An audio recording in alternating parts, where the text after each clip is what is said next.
Salut tout le monde. Aujourd'hui, vidéo consacrée à l'univers de Tolkien, à l'histoire et à la géographie.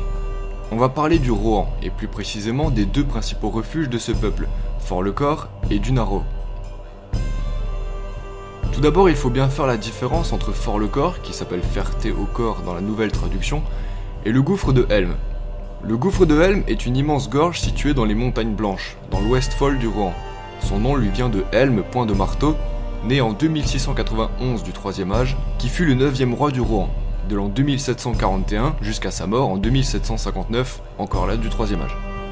Pour comprendre pourquoi il s'appelle ainsi et pour comprendre pourquoi cette gorge dans les montagnes porte son nom, il faut remonter en 2754 du Troisième Âge.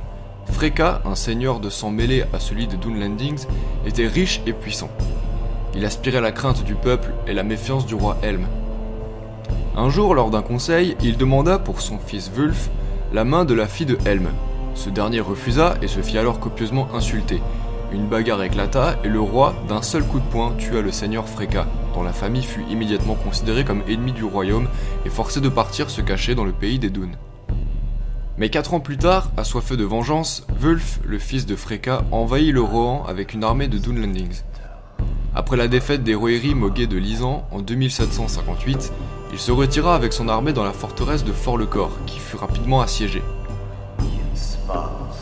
L'hiver de cette année-là fut particulièrement rude, on l'appelle d'ailleurs le long hiver.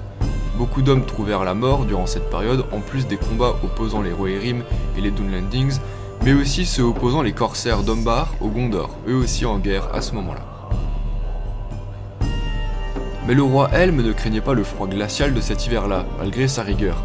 Ainsi, durant toute la durée du siège, dès que la nuit tombait sur le champ de bataille, il sortait en douce de la forteresse et assassinait des ennemis dans leur sommeil à main nue. Mais le long hiver eut finalement raison de lui.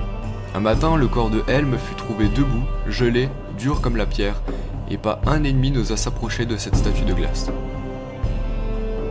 La guerre fut finalement gagnée par les Rohirrim et le successeur au titre de roi du Rohan fut Frealaf, le fils de la sœur de Helm. Le gouffre de Helm désigne donc la gorge mais aussi tout ce qui s'y trouve, c'est-à-dire le mur du gouffre construit dans toute sa largeur, la caverne refuge d'Aglarond qui fut aménagée comme refuge pour les Numénoréens au Deuxième Âge, aussi appelée caverne étincelante, la rivière du gouffre qui coule le long de la gorge et bien sûr la forteresse de Fort-le-Corps. Mais cette forteresse vous la connaissez sûrement pour le rôle qu'elle a eu durant la guerre de l'Anneau, c'est-à-dire défendre le peuple du Rohan, alors sous le règne du roi Théoden, contre les forces de Saruman. Yes. The horn of Helm Hammerhand shall sound in the deep. One last time. Yes!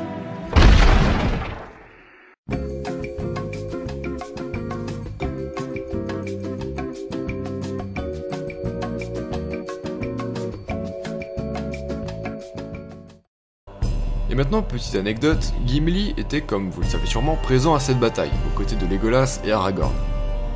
Lorsque Gimli vit les cavernes étincelantes, pour ceux qui ont juste vu les films de Jackson, je précise, les cavernes étincelantes, c'est là où sont cachées les femmes et les enfants lors de la bataille. Donc quand il vit ces cavernes, il dit à Legolas, je cite, « Les voix des hommes sont étranges, Legolas. Ils ont là une des merveilles du monde septentrional, et qu'en disent-ils ? Des cavernes, disent-ils, des cavernes. Des trous où se réfugier en temps de guerre ou emmagasiner du fourrage. Bon Legolas, sais-tu que les souterrains du gouffre de Helm sont vastes et beaux. Et il y aurait un pèlerinage continu de nains, uniquement pour les contempler, si l'existence en était connue. Oui, en vérité, ils paieraient de l'or pur pour un seul bref regard. » Gimli fit alors la promesse à Legolas de revenir exploiter ces cavernes après la guerre les opposant à Sauron. Et c'est ce qu'il a fait. Au 4e âge, Gimli s'y installa en compagnie d'autres nains venus d'Erebor, d'où il était originaire, et devint alors le seigneur des cavernes étincelantes. Alors revenons-en à notre sujet initial. La forteresse, elle, a été construite durant le premier millénaire du 3e âge par les hommes du Gondor. Perchée sur le roc du corps, elle représente un élément essentiel du réseau défensif du royaume. L'autre élément important de ce réseau est Dunarrow. Son nom provient d'une modernisation de Dunaerg, qui dans le rohanais signifiait hôtel païen sur la colline ou colline sanctuaire. Ce lieu était sacré pour ses habitants qui sont devenus par la suite les hommes morts. Dunharrow est une ancienne et mystérieuse forteresse Rohirrim qui, comme Fort-le-Corps, servit de refuge durant de nombreuses guerres et servit notamment de lieu de rassemblement pour le roi Théoden lors de la guerre de l'Anneau au IIIe âge. Que cette forteresse serve de refuge pour le peuple du Rohan n'est pas étonnant au vu de la difficulté à l'atteindre. Perché en haut de falaises escarpées, le seul moyen d'y accéder est une route en lacets, étroite, où à chaque virage on pouvait voir d'énormes statues de pierre, représentant des hommes bedonnants accroupis. Arrivé donc en haut de ces falaises, on trouve la forteresse de Dunharrow, installée sur un grand plateau, assez grand pour permettre à des milliers d'hommes de camper en temps de guerre, et offrant même une source d'eau potable.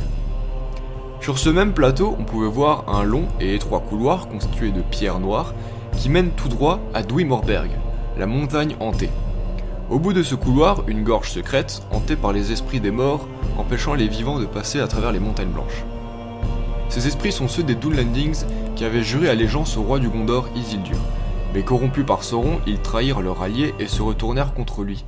Mais pour avoir brisé ce serment d'allégeance, les habitants de la montagne furent maudits, une malédiction qui leur interdit de trouver le repos éternel dans la mort. Alors durant tout le IIIe âge, cette montagne fut connue comme celle qui abrite ce qu'on appelait l'armée des morts.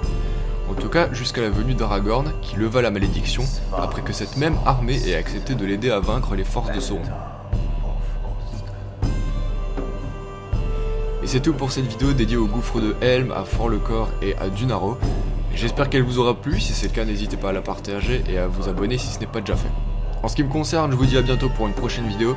Prenez tous très soin de vous. Salut tout le monde.